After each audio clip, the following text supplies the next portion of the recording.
நாடு நாட்டமாக போச்சு. எங்கே பார்த்தாலும் திருட்டு செயின் எடுத்து கொள்ள பிஜேபி உட்காந்துடணும்.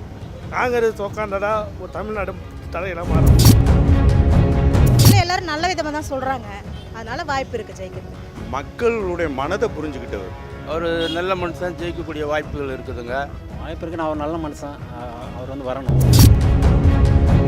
இதுக்கான தகுதி இருக்குது, அவர் வருவார். வந்தால் திருவள்ளூர் மாவட்டத்துக்கு நல்லா நடக்கும். இப்போ இவங்கள மாரி ஆள் தான் போய் வந்து நாளைக்கு இது நாடாளுமன்றத்தில் நல்லா ஸ்பீச் பண்ணுவாங்க நம்மளை பற்றி.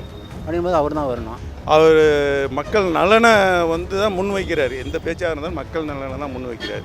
ஒரு எம்பிக்கோ எம்எல்ஏக்கோ அதுதான் தகுதி. என்ன காரணம்னா அவர் ஐஏஎஸ் அதிகாரி நல்லா செய்வாருன்றது. ஆனால் இவர் அரசியலுக்கு வருவாருன்னு கூட நாங்கள் எதிர்பார்க்கல. ஜெயிக்க சான்சஸ் இருக்குது. டஃப்பான போட்டியாக தான் இருக்கும். டவுட் தான் சார். தாராளமாக ஜெயிக்க வைக்கும். கண்டிப்பாக ஜெயிப்போம். நிச்சயமாக அவர் ஜெயிக்கிறதுக்கான வாய்ப்பு இருக்குது. ஒரு மாற்றம் இருக்குது. கண்டிப்பாக காங்கிரஸ் ஜெயிக்கிறதுக்கு வாய்ப்பு இருக்குது. காங்கிரஸ் தவிர யார் யாரும் ஜெயிக்காது. இந்தியாவை காக்க ஸ்டாலின் அழைக்கிறேன். திருவள்ளூர் நாடாளுமன்ற வேட்பாளராக காங்கிரஸ் கட்சியை சேர்ந்த முன்னாள் ஐஏஎஸ் அதிகாரி சசிகா செந்தில் போட்டிடுறாரு. ஜெயிக்க வாய்ப்பு இருக்கா? கண்டிப்பாக வாய்ப்பு இருக்குது. என்ன காரணம்? அவர் ஒரு படித்த ஐஏஎஸ்ஸு. அது இது மக்களுக்கு ஏற்கனவே மேலிடத்துலாம் இருக்கிறார். அவர் அதை தெரிஞ்சதுனால அவர் வரத்துக்கு வாய்ப்பு இருக்குது. கொஞ்சம் இன்ஷால்லா அவர் ஜெயிக்கிறதுக்கூடிய வாய்ப்பு அதிகமாக இருக்குது. எதிர்பார்க்கலாம். ஜெயிப்பார், நல்லா தான் பண்ணியிருக்காரு. ஜெயிக்க சான்சஸ் இருக்குது. அவர் நல்ல மனுஷன், ஜெயிக்கக்கூடிய வாய்ப்புகள் இருக்குதுங்க. அதில் அது திமுகவை ஒட்டி வந்துடுறதுனால, திமுக செஞ்ச செயல்பாட்டுகளால் மக்கள் வந்து அவருக்கு பெருவாரியான ஓட்டுகள் வித்தியாசத்தில் ஜெயிப்பார்ன்றது நம்பிக்கை இருக்குதுங்க. டஃப்பான போட்டியாக தான் இருக்கும். காங்கிரஸ் வெற்றி பெறும் கண்டிப்பாக. டவுட் தான் சார். தாராளமாக ஜெயிக்க வைக்கும். திமுக ஜெயிக்க வாய்ப்பு 100% சொல்ல முடியாது. திமுக ஜெயிப்ப வாய்ப்பு இருக்குது. திமுக ஜெயிக்கிறது 100% கம்மி தான். கண்டிப்பாக இருக்குண்ணா. பூந்தமல்ல காங்கிரஸ் தான் வரணும். ஏன்னா பிஜேபி வந்தால் நாடு உருப்படாது. நாடு எல்லாமே விலைவாசி ஏற்றிட்டானோ. மோடி வந்து இதோட எல்லாமே விலைவாசி ஏற்றி தான் இது குறைக்கல. அதே மாதிரி திருட்டு அதிகமாகிடுச்சு. நாடு நாட்டமாக போச்சு. எங்கே பார்த்தாலும் திருட்டு செயின் எடுத்து கொள்ள பிஜேபி உட்காந்துடணும். காங்கிரஸ் உட்காந்தடா ஒரு தமிழ்நாடு தலையெல்லாம் மாறும். மக்களுக்கு தெரியுதா முதல்ல? கண்டிப்பாக மக்கள் சொல்கிறாங்கல்ல, அதுதான் வரணும் அப்படிங்கிற மோடிகளுடைய இது வந்து எல்லாம் பொய் பேச்சாக இருக்குது அப்படிங்கிற மாதிரி கைசு நடந்து சொல்லியிருக்காரு. 1 லட்சம் கொடுப்பங்கிறது உண்மையான வார்த்தை, உண்மையாக நடக்கும் அப்படிங்கிறத அவர் நிறைய சொல்லியிருக்காரு. வரவேற்கிறாங்க. கண்டிப்பாக ஜெயிப்பார். என்ன காரணத்துக்காக ஜெயிப்பார்? இல்லை எல்லாரும் நல்ல விதமாக தான் சொல்கிறாங்க, அதனால் வாய்ப்பு இருக்குது ஜெயிக்கிறதுக்கு. கண்டிப்பாக வர வைக்கிறாங்கண்ணா. ஆமாண்ணா, கண்டிப்பாக அவர் சான்ஸுக்குண்ணா. கண்டிப்பாக காங்கிரஸ் தான் வரோம் இங்கே பூந்தமல்ல. ஆனால் இவர் அரசியலுக்கு வருவாருன்னு கூட நாங்கள் எதிர்பார்க்கல.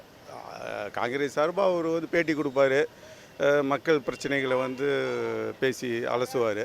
இதுதான் எங்களுக்கு தெரியும். அந்த ஃபேஸ்புக்கில் தான் அவர் நாங்கள் அவரை பார்த்தது, நேரடியாக நாங்கள் பார்த்ததில்லை. இன்ஷால்லா அவர் வந்து எம்பிக்கான தகுதி இருக்குது, அவர் வருவார். வந்தால் திருவள்ளூர் மாவட்டத்துக்கு நல்லா நடக்கும். கண்டிப்பாக நடக்கும். வாய்ப்பு இருக்குன்னு அவர் நல்ல மனுஷன், அவர் வந்து வரணும். இல்லை அவர் ஐஏஎஸ் ஆஃபீஸர் நிறைய நல்லது பண்ணியிருக்காரு. அதை வச்சு அவர் வரலாம். அவருடைய வந்து அட்மினிஸ்ட்ரேஷன் நல்லாயிருக்கும், அவர் வரலாம். அதனால் தப்பு கிடையாது. எதிர்பார்த்தீங்களா? இல்லை இதே மண்ணை சேர்ந்தவர் தான். இதே மனை சேர்ந்த வந்து நிச்சயமாக அவர் தான் வருவார். நிச்சயமாக வருவார். நம்பிக்கை இருக்குது. ஏன்னா இந்த முறை இந்தியா வந்து அலையன்ஸ் வரணும்னு அந்த ஒரு அடிப்படையில் நான் சொல்கிறேன். இல்லை, அவரும் நல்லா படித்தவர், ஓரளவுக்கு வர வேண்டியது. பெருசாக இங்கே எதுவுமே பெரிய மூவ்மெண்ட் தெரியல. கூட்டணியும் பெருசாக தெரியல. அந்த கூட்டணி தான் கொஞ்சம் பெருசாக இருக்குது. இதில் அவர் வர வாய்ப்பு இருக்குது. ஆனால் பெருசாக ரெண்டு கட்சியிலையுமே பெரிய பெரிய வாக்கு பெருசாக வித்தியாசம் வராது. ஓரளவுக்கு வாக்கு தான் கொஞ்சம் டிஸ்டன்ஸில் ஒரு 50,000 20,000 30,000 அதுக்குள்ளே டிஸ்டன்ஸ் தான் வரும். வண்டி பெரிய இதுவெல்லாம் வராது. அவர் மக்கள் நலனை வந்து தான் முன் வைக்கிறார். எந்த பேச்சாக இருந்தாலும் மக்கள் நலனை தான் முன் வைக்கிறார். ஒரு எம்பிக்கோ எம்எல்ஏக்கோ அதுதான் தகுதி. மக்கள் நலனை முன் வச்சு, ஏன்னா அதற்கான சொல்யூஷன் என்ன அப்படின்னு ஆராயிறவங்க தான் ஒரு ஆட்சியாளருக்குடைய பண்பு. ஆனால் இதுக்கு முன்னாடி காங்கிரஸ் சார்பாக நிறைய பேர் வந்திருக்காங்க, எம்பியாக வந்திருக்காங்க, திமுகவில் வந்திருக்காங்க. அவங்க இது வரைக்கும், அதாவது இப்படி சொல்லலாம், எம்பி வந்து எம்எல்ஏட்ட சொல்லி எம்எல்ஏ வந்து இந்த தொகுதிக்கான ஏற்பாடுகளை பண்ணுவார். அப்படி நாங்கள் நினச்சிட்டு கம்முன்னு இருந்துடும். எம்பி வராட்டி என்ன, எம்எல்ஏ இருக்கார், அதுக்கு கீழே எம்சி கவுன்சிலர் இருக்காங்க, இப்படி தான் இந்த ஸ்டெப்ஸ்லாம் வரும் அவங்க வந்தால் என்ன வராட்டி என்ன அப்படின்னு இருக்கும். ஆனால் எம்பி இந்த ஒவ்வொரு தொகுதியிலையும் வந்து ஆய்வு பண்ணணும். எம்எல்ஏ என்ன செஞ்சுருக்காரு, கவுன்சிலர் என்ன செஞ்சுருக்கான்னு ஆய்வு பண்ணால் தான் அவங்களுக்கு பயம் இருக்கும். சொல்லிட்டு மேலே உட்காந்துக்கிட்டு சொல்லி இனி இதை செய்யணும்னு சொல்லிட்டு போகிறதுல பிரயோஜனம் இல்லை. அவங்க என்ன செஞ்சு வச்சுருக்காங்கன்ட்டு இவங்களோட உயர்ந்த தரத்தில் இருக்கிறவர் வந்து ஆய்வு பண்ணணும். ஆய்வு பண்ணி செஞ்சுருக்காரா இல்லையாங்கிறத ஆய்வு பண்ணி அவர் அதற்கான ஏற்பாடுகளை பண்ணணும். அதை இவர் செய்வாருன்னு நாங்கள் எதிர்பார்க்குறோம். என்ன காரணம் காங்கிரஸ் தான் ஜெயிக்குங்கிறீங்களே? கூட்டணி கட்சி கூட்டணி பலம் தான், திமுக கூட்டணி பலம் தான். அவர் படிப்பறிவு உள்ளவர், ஏற்கனவே ஐஏஎஸ் ஆட்சி பண்ணியிருக்காரு. அந்த ஆட்சியை பற்றி அவருக்கு கண்டிப்பாக தெரியும். மக்களுடைய மனதை புரிஞ்சுக்கிட்டவர். என்ன மனதை புரிஞ்சுக்கிட்டாரு?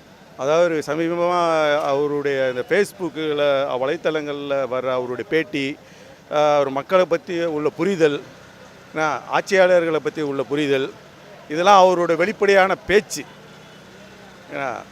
அதனால் அவர் வந்து அவர் ஜெயிச்சா மக்களுக்கு ஓரளவு தான் சொல்ல 100% யாரும் எந்த ஆட்சியாளரான முடியாது, ஓரளவு செய்கிறதுக்கான வாய்ப்பு இருக்குது. இதுக்கு முன்னாடி உள்ள எம்பிக்கள்லாம் வந்து அதோடு சரி, அந்த ஜெயிச்சு முடிச்சுட்டு அவ்வளோ வந்து கையை காட்டிட்டு போயிட்டாங்க. 5 வருஷத்துக்கு அப்புறம் இப்போ தான் வருவாங்க. ஆனால் இவர் எப்படி நமக்கு தெரியாது, வருவார், அடிக்கடி வரக்கூடிய வாய்ப்பு இருக்குது. இதே மண்ணை சேர்ந்தவர். இதுக்கு வர்றதுக்கான மக்களுடைய குறைகளை நிவர்த்தி பண்ணக்கூடிய வாய்ப்பு அதிகமாக இருக்குங்கிற நம்புகிறேன். அவ்வளோதான். என்ன காரணம்னா அவர் ஐஏஎஸ் அதிகாரி நல்லா செய்வாருன்றது. கண்டிப்பாக செய்ய முடியாது, அது மாற்றுக்கிறது இல்லை. என்ன காரணம்? காரணம்லாம் வந்து காங்கிரஸில் நம்பிக்கை இல்லை சார். யார் ஜெயிச்சாருன்னா சொல்கிறார், நம்ம சோறு தொண்ணு நம்ம வாங்கணும், அவ்வளோதான். இவங்க நாட்டுக்காக நல்லது செய்யறதுக்கு ஆளே கிடையாதுங்க. எல்லாம் அவங்க வீட்டு சொத்து சேர்த்து வைக்கிறாங்க. உண்மையாக சொல்கிறேன், அவங்க வீட்டு சொத்து சேர்க்குறாங்க. சொத்து சேர்த்துக்கு தான் வந்துக்கிறாங்க. கட்சி என்னன்னா மக்களுக்கு நல்லது செய்ய சொல்லுங்க, வேறு ஒன்றும் இல்லை. சொல்ல முடியாது சார். இங்கே இப்போ முன்ன போல் இல்லை, ஜனங்க யோசிக்கிறாங்க. புது ஆளாக இருந்தால் கூட ஜெயிக்கிறதுக்கு வாய்ப்பு இருக்குது. முன்ன வந்து அதான் சார், இப்போ வந்து ஜனங்க வந்து வித்தியாசமாக இருக்கிறாங்க. ஜனங்க சிந்த யோசனைலாம் வித்தியாசமாக இருக்கிறதுனால நம்ம கருத்து கணிப்பு யாரும் சொல்ல முடியாது, புரியுங்களா? யோசிக்கிறாங்க ஜனங்க, யாருக்கு ஓட்டு போட்டால் தலைவர் வர நல்லது செய்யணும் யோசிக்கிறாங்க ஜனங்க. அப்படிப்பட்ட தலைவர் வரதுக்கு வாய்ப்பு இருக்குதுங்க. ஒரு படித்த இளைஞர் வர்றது வரவேற்கத்தக்கது. காங்கிரஸ் வேட்பாளர் இது வரைக்கும் நிப்பாட்டினதில்லை, இப்போ இவர் வந்து சரியான ஒரு தேர்வுன்னு எடுத்துக்கலாமா? சரி, கண்டிப்பாக 100% இவரை வந்து யார் தேர்வாக எடுத்துக்கலாம். கண்டிப்பாக வருவார். நிச்சயமாக, அதில் எந்த மாற்று கருத்தும் கிடையாது.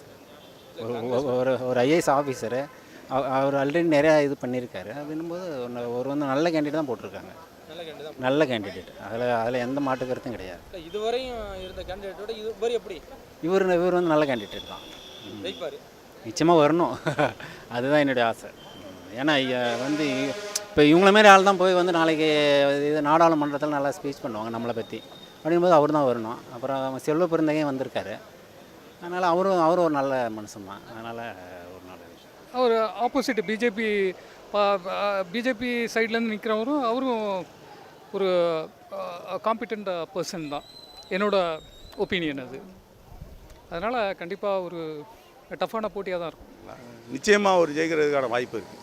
ஒரு மாற்றம் இருக்குது, இந்தியா லெவல்லையும் ஒரு மாற்றம் இருக்குது.